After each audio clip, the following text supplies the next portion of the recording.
വിശ്വാസികളുടെ സമൂഹമേ, സെപ്റ്റംബർ മാസം അനുഗ്രഹിക്കപ്പെട്ട ഒരു മാസമാണ് എന്ന് പറയുവാൻ കാരണം വലിയ ഒരു മാറാനായ പെരുന്നാൾ ഈ മാസത്തിലുള്ളതാണ്.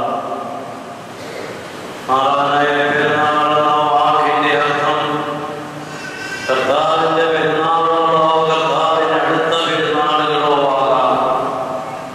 അപ്രകാരം നമ്മുടെ കർത്താവിന്റെ സ്ലീബ കണ്ടെടുത്ത പെരുന്നാളാണ് സെപ്റ്റംബർ മാസം 14-ാം തീയതി.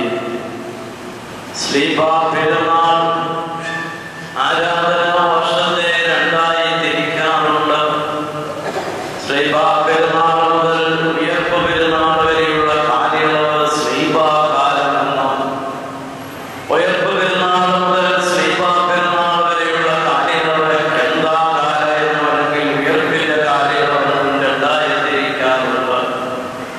അപ്രകാരമുള്ളതായ സ്ലീബ കാലത്തില് ഒരു വർഷത്തെ ആറായി തിരിക്കുന്നതിൽ അവസാനത്തേത് ആറാമത്തേതാണ് സ്ലീബ പെരുന്നാൾ മുതൽ കൂദശിത്വ പെരുന്നാൾ വരെയുള്ള കാലയളവ്. സ്ലീബ പെരുന്നാളിൽ ആരംഭിക്കുന്ന ഒരു തീർത്ഥാടനം കൂദശിത്വ പെരുന്നാളിനാണ് അവസാനിക്കുന്നത്. കൂദശിത്വ പെരുന്നാൾ സഭയുടെ ശുദ്ധീകരണമാണ്. സഭയുടെ ശുദ്ധീകരണം സഭാമക്കളുടെ എല്ലാവരുടെയും ശുദ്ധീകരണമാണ്. ഈ തീർത്ഥാടനം ഒരു ശുദ്ധീകരണത്തിൽ എത്തിച്ചേരുവാനായി സ്ലീബായിൽ ആർജിക്കുന്ന ശക്തിയും ഭക്തിയും ബഹുമാനവും ആദരവും നഷ്ടപ്പെടാതെ കാത്തു സൂക്ഷിക്കുവാൻ നമ്മെ സഹായിക്കുന്ന വേദവായന ഭാഗങ്ങളാണ് ഈ കാലയളവിൽ ക്രമീകരിച്ചിരിക്കുന്നത്.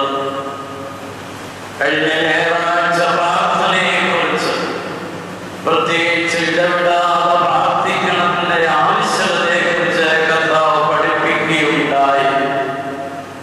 പ്രാർത്ഥനയിൽ കടന്നുകൂടാവുന്ന പോരായ്മകളെ കുറിച്ചാണ് ഇന്നത്തെ ദിവസത്തെ വായന ഓർപ്പിക്കുന്നത്.